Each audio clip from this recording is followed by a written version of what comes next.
ഷുഗറും അമിതവണ്ണവും കൊളസ്ട്രോളും ഒക്കെ കാരണം ബുദ്ധിമുട്ടുന്നവരാണോ നിങ്ങൾ? എന്നാൽ ദിവസവും നമ്മുടെ ഒരു അത്ഭുത മരുന്ന് ഒന്ന് കഴിച്ചു നോക്കൂ. ദിവസങ്ങൾക്കുള്ളിൽ തന്നെ നമുക്ക് മാറ്റങ്ങൾ കാണാനായിട്ട് പറ്റും. ഇപ്പോൾ കാണുമ്പോൾ പലർക്കും മനസ്സിലാവില്ല അല്ലേ? ഇതിൻ്റെ പേര് വേങ്ങാക്കാതൽ എന്നാണ് കേട്ടോ. പ്രമേഹ രോഗികളിൽ പലരും ഇത് ഡെയിലി കഴിക്കാറുണ്ടാവും. അവർക്കറിയാൻ പറ്റും ഇതിൻ്റെ ഗുണങ്ങൾ എത്രത്തോളാണെന്ന്. അതുപോലെ തന്നെ അമിതവണ്ണമുള്ള ആൾക്കാർക്ക് വണ്ണം കുറയാനായിട്ട് നമ്മുടെ ആയുർവേദ ഡോക്ടേഴ്സൊക്കെ സജസ്റ്റ് ചെയ്യുന്നതാണ് വേങ്ങാക്കാതൽ കൊണ്ടുള്ള കഷായങ്ങളൊക്കെ. അപ്പോൾ ഒട്ടും പേടിക്കേണ്ട, ധൈര്യമായിട്ട് ഇത് നമുക്ക് കഴിക്കാം. കഴിക്കുന്ന രീതിയും കാര്യങ്ങളൊക്കെ നമ്മൾ ശ്രദ്ധിക്കുകയാണെങ്കിൽ പെട്ടെന്ന് തന്നെ നമുക്ക് നല്ല റിസൾട്ട് കിട്ടും കേട്ടോ. പ്രത്യേകിച്ച് ഷുഗറും അമിതവണ്ണവും കൊളസ്ട്രോളൊക്കെ അതുപോലെ ത്വക്ക് രോഗങ്ങളൊക്കെ ഉള്ള ആൾക്കാർക്കൊക്കെ 100% എഫക്റ്റീവാണ്. നമ്മുടെ സാധാരണയായിട്ട് ദാഹശമനയൊക്കെ ഉണ്ടല്ലോ, അതുപോലെ തന്നെയാണ് കേട്ടോ. മരക്കഷ്ണങ്ങളോട് കൂടിയിട്ടാണ് പണ്ട് കാലങ്ങളൊക്കെ ഇതിൻ്റെ തടി ഉപയോഗിച്ചിട്ട്, ഈ ഒരു വേങ്ങാക്കാതിലാണ് വലിയ മരമാണ് കേട്ടോ, ഇതിൻ്റെ തടി ഉപയോഗിച്ചിട്ട് കട്ടിലും കാര്യങ്ങളൊക്കെ ഉണ്ടാക്കിയിരുന്നു. ഈ കട്ടിലിൻ്റെ പലകമ്മ കിടന്നാൽ രോഗങ്ങളൊന്നും വരില്ല എന്നതാണ് ആ ഒരു വിശ്വാസമല്ല, ശരിക്കും അങ്ങനെ തന്നെയാണ് കേട്ടോ. അത്രത്തോളം ഗുണങ്ങളുണ്ട്. അതുപോലെ തന്നെ നമ്മുടെ പ്രമേഹത്തെ നിയന്ത്രിച്ച് നിർത്താനും ഒക്കെ വളരെ നല്ലത് തന്നെയാണ് നമ്മുടെ ഈ ഒരു വേങ്ങാക്കാതൽ. ഇത് നമുക്ക് ചീളുകളായിട്ടാണ് ഇത് നമുക്ക് കടകളിൽ നിന്ന് വാങ്ങാനായിട്ട് കിട്ടാറ്. കടകൾ എന്ന് പറയുമ്പോൾ ആയുർവേദ കടകളിൽ നിന്നാണ് ഇത് നമുക്ക് കിട്ടുക കേട്ടോ. കഫത്തെ ചെറുക്കാനും ത്വക്ക് രോഗങ്ങൾക്കും നീർക്കെട്ടുള്ളവർക്കും ബാലൻസ് പോകുന്ന പ്രശ്നങ്ങളൊക്കെ ഉണ്ടാവില്ല, തലകറക്കം, അങ്ങനെയുള്ളവർക്ക് കുടിക്കാം. അതുപോലെ തന്നെ മൂക്കടപ്പ്, തൊണ്ടവേദന എന്നിവയ്ക്കൊക്കെ നല്ലൊരു ഔഷധം തന്നെയാണ് വേങ്ങാക്കാതൽ. അപ്പം ഞാനിത് അവിടെ ഏകദേശം 1.5 ലിറ്റർ വെള്ളം തിളപ്പിക്കാനായിട്ട് വെച്ചിട്ടുണ്ട് കേട്ടോ. ഏകദേശം 10 ഗ്രാം വേങ്ങാക്കാതൽ എടുത്തിട്ട് ചെറിയൊരു ബൗളിലോട്ട് മാറ്റി കൊടുത്തിട്ടുണ്ട്. ഇന്ന് നമ്മളിത് 2 രീതിയിലാണ് കാണിക്കുന്നത്. ഒന്ന് ഷുഗറുള്ള ആൾക്കാർക്ക് കുടിക്കാൻ പറ്റുന്ന രീതിയിലും, അതുപോലെ തന്നെ അമിതവണ്ണമുള്ള ആൾക്കാർക്ക് വണ്ണം കുറക്കുന്ന രീതിയാണ് കേട്ടോ. വെള്ളം നന്നായിട്ട് വെട്ടി തിളച്ച് വരുമ്പോൾ ഇതിലോട്ട് നമ്മൾ 10 ഗ്രാം വേങ്ങാക്കാതൽ ചേർത്ത് കൊടുക്കുകയാണ്. ഇനിയിപ്പോൾ ഒരു ഇച്ചിരി കൂടിപ്പോയാലും കുറഞ്ഞു പോയാലൊന്നും കുഴപ്പമില്ല. 1.5 ലിറ്റർ വെള്ളം 1 ലിറ്റർ ആവുന്നത് വരെ ഈ ഒരു വെള്ളം നമുക്കൊന്ന് വറ്റിച്ചെടുക്കണം. ചുരുങ്ങിയത് ഒരു 20 മിനിറ്റൊക്കെ ആവും കേട്ടോ. കുറഞ്ഞ തീയിൽ വെച്ച് കൊടുത്താൽ മതി. നല്ല ഹൈ ഫ്ലെയിമിലല്ല, കുറഞ്ഞ തീയിൽ വെച്ച് കൊടുക്കുമ്പോഴാണ് ഈ ഒരു ചീളുകളിൽ നിന്നൊക്കെ, ആ ഒരു വേങ്ങാക്കാതലിൽ നിന്നൊക്കെ അതിൻ്റെ ഗുണങ്ങളൊക്കെ ഈ ഒരു വെള്ളത്തിലോട്ട് ഇറങ്ങി കിട്ടുള്ളൂ. അവിടെ അങ്ങ് തിളക്കട്ടെ കേട്ടോ. ഇത് തിളച്ച് നല്ലൊരു കളറോട് കൂടിയിട്ടാണ് നമുക്ക് കിട്ടുക. അപ്പോൾ യൂസ്ഫുള്ളായ വീഡിയോ നിങ്ങൾക്കൊക്കെ ഇഷ്ടമായി എന്നുണ്ടെങ്കിൽ എല്ലാവരും നമ്മുടെ വീഡിയോക്ക് ഒരു ലൈക്ക് ഒന്ന് തരണേ. നമ്മുടെ ഫാമിലിക്കും ഫ്രണ്ട്സിനൊക്കെ ഈ ഒരു വീഡിയോ ഒന്ന് ഷെയർ ചെയ്ത് കൊടുക്കാം. അപ്പോൾ പ്രമേഹ രോഗികൾ ഇത് കഴിക്കുകയാണെങ്കിൽ പ്രമേഹം നിയന്ത്രിച്ച് നിർത്താൻ പറ്റും. അതിലുപരി പ്രമേഹ രോഗം കൊണ്ടുള്ള കൈകാൽ തരിപ്പ്, രക്തം നടക്കാത്തൊരവസ്ഥ അതൊക്കെ മാറി നമ്മുടെ രക്തമൊക്കെ ശുദ്ധീകരിക്കാനും രക്തത്തിൽ അടിഞ്ഞു കൂടിയിട്ടുള്ള കൊഴുപ്പിനെയൊക്കെ അലിയിച്ച് കളയാനൊക്കെ ഉള്ളൊരു കഴിവ് വേങ്ങാക്കാതലിനുണ്ട് കേട്ടോ.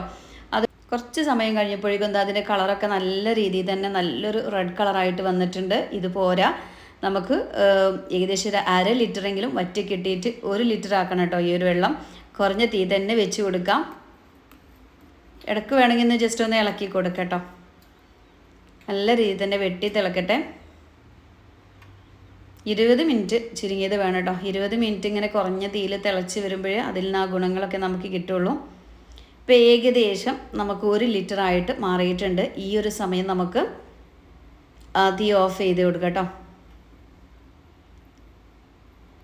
ഇതുപോലെ നല്ല അടിപൊളി കളറല്ലേ. പിന്നെ ഇത് കഴിക്കാനായിട്ട് ഒട്ടും ചമർപ്പോ കാര്യങ്ങളൊന്നുമില്ല. ഇത് കഴിക്കേണ്ട രീതി എന്ന് പറയുന്നത് വെറും വയറ്റിലാണ്. ഒരു രീതി, നമ്മൾ ഷുഗറുള്ള ആൾക്കാരാണെന്നുണ്ടെങ്കിൽ വെറും വയറ്റിൽ 1 ഗ്ലാസ് ഇതുപോലെയുള്ള നമ്മുടെ വേങ്ങാക്കാതലിൻ്റെ ഈ ഒരു ദിവ്യ ഔഷധം 1 ഗ്ലാസ് എടുക്കുക. അതിലോട്ട് നല്ല മഞ്ഞൾപ്പൊടി എന്ന് പറയുമ്പോൾ നമ്മുടെയൊക്കെ വീടുകളിൽ ഉണക്കി പൊടിച്ച മഞ്ഞൾപ്പൊടിയാണെങ്കിൽ ഏറ്റവും നല്ലത് അതാണ്. നല്ല നാടൻ മഞ്ഞൾപ്പൊടി ഒരു 1/4 ടീസ്പൂൺ, ഒരുപാട് കുത്തുന്ന രീതിയിൽ വേണ്ട, 1/4 ടീസ്പൂൺ ചേർത്ത് കൊടുക്കുക കേട്ടോ.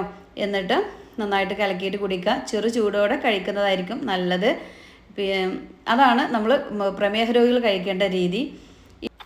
അതുപോലെ തന്നെ എപ്പോഴും നമ്മളിതിങ്ങനെ ചൂടാക്കി കഴിക്കണ്ടല്ലോ, അതിന് പകരം ഇത് ഫ്ലാസ്കിലൊഴിച്ച് ചെറു ചൂടോട് കൂടിയിട്ട് ഫ്ലാസ്കിലൊഴിച്ച് വെക്കുകയാണെങ്കിൽ നമുക്ക് ആവശ്യാനുസരണം എടുത്ത് കുടിക്കാവുന്നതാണ് കേട്ടോ. ഒരു ദിവസത്തിനുള്ളിൽ ഇത് കിടക്കുന്നൊക്കെ ഈവനിങ്ങിലൊക്കെ ആകുമ്പോഴേക്കും അങ്ങനെ ഇടയ്ക്കിടയ്ക്കൊക്കെ ദാഹം വരുമ്പോഴൊക്കെ കുറേശ്ശെ എടുത്ത് കുടിക്കാവുന്നതാണ്. അപ്പോൾ എപ്പോഴൊന്നും മഞ്ഞൾ ചേർത്തോളന്നില്ല കേട്ടോ. രാവിലെ വെറും വയറ്റിൽ മഞ്ഞൾപ്പൊടി ചേർക്കുമ്പോൾ ഒന്നും കൂടി എഫക്റ്റാണ്. ഇനിയിപ്പോൾ ചോറിൻ്റെ മുന്നേക്ക് നമ്മളൊരു അര ഗ്ലാസ്സോ അല്ലെങ്കിൽ 3/4 ഗ്ലാസ്സോ കുടിക്കുകയാണെങ്കിൽ അതിൽ മഞ്ഞൾപ്പൊടി ചേർക്കണമെന്ന് നിർബന്ധമൊന്നുമില്ല, ഒരൊറ്റ നേരം ചേർത്താലും മതി. ഇനി ഇതൊന്ന് ചൂടാറട്ടെ. ചൂടാറിയിട്ടാണ് നമ്മൾ അമിതവണ്ണമുള്ള ആൾക്കാർക്ക് അതുപോലെ തന്നെ കൊളസ്ട്രോൾ ഉള്ള ആൾക്കാർക്കൊക്കെ കുടിക്കേണ്ട രീതി ഒന്ന് പറയാം.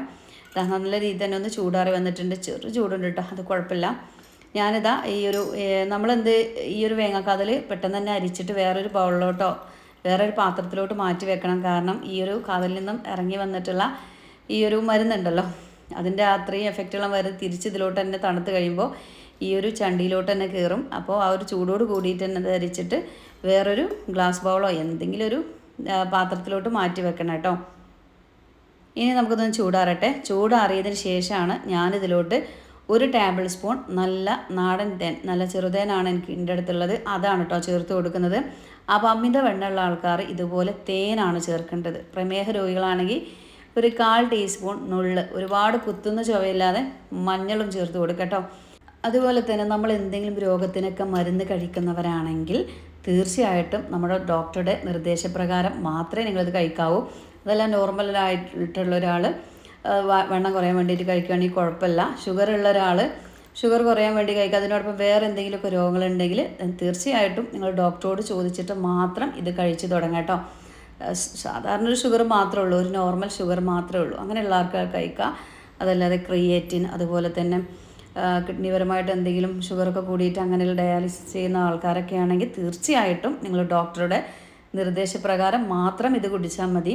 ഇതിന് സൈഡ് എഫക്റ്റ് ഉണ്ടായിട്ടല്ല പറയണത്, കാരണം പല രീതിയിലുള്ള മരുന്ന് അവർ കഴിക്കുന്നുണ്ടാവും, അതും ഇതുമായിട്ട് യോജിക്കുന്നുണ്ടോ എന്ന് നമുക്കറിയാൻ പറ്റില്ലല്ലോ.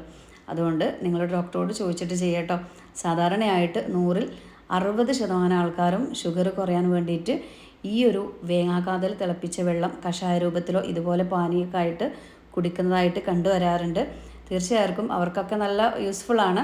അപ്പോൾ എന്തായാലും നിങ്ങളൊന്ന് ചെയ്ത് നോക്കട്ടോ. അമിത ഷുഗർ മൂലം കൈകാൽ തരിപ്പും ബുദ്ധിമുട്ടൊക്കെ ഉള്ള ആൾക്കാരാണെങ്കിലും അമിതവണ്ണം കുറയാൻ ആഗ്രഹിക്കുന്ന ആൾക്കാരാണെങ്കിലും ഞാൻ ഈ പറഞ്ഞ പോലെ കഫത്തെ ചെറുക്കാനും ത്വക്ക് രോഗമുള്ള ആൾക്കാർക്കും എല്ലാവർക്കും ഒരുപോലെ യൂസ് ആക്കാവുന്നതാണ് ഈ ഒരു വെള്ളം. നമുക്ക് ഞാൻ പറഞ്ഞ പോലെ വെറും വയറ്റിൽ കഴിക്കാം, അതല്ലെങ്കിൽ നമുക്ക് ഭക്ഷണത്തിൻ്റെ ഓരോ മണിക്കൂർ ഇടവിട്ട് നമുക്ക് കുടിച്ചു കൊടുക്കാവുന്നതാണ്. വലിയ ചമർപ്പോ കാര്യങ്ങളൊന്നുമില്ല, ഈസി ആയിട്ട് തന്നെ കുടിക്കാൻ പറ്റും. തേൻ ചേർത്തുകൊണ്ട് ചെറു മധുരം ഉണ്ടാവും കേട്ടോ. വെയിറ്റ് കുറയുള്ള ആൾക്കാരാണെങ്കിൽ ഇതുപോലെ തന്നെ ചൂടാറിയതിന് ശേഷം മാത്രം തേൻ ചേർത്ത് കഴിക്കുക. അപ്പോൾ ഇന്നത്തെ വീഡിയോ നിങ്ങൾക്ക് ഇഷ്ടപ്പെട്ടു എന്നുണ്ടെങ്കിൽ എല്ലാവരും നമ്മുടെ വീഡിയോക്ക് ഒരു ലൈക്ക് ഒന്ന് തരണേ. നമ്മുടെ ചാനലൊന്ന് സബ്സ്ക്രൈബ് ചെയ്തിട്ട് ഓൾ എന്നുള്ളൊരു ഓപ്ഷൻ ഒന്ന് നെക്കി കൊടുക്കാനും നിങ്ങളാരും മറക്കല്ലേ. അപ്പോൾ എല്ലാവരോടും അസ്സലാമു അലൈക്കും.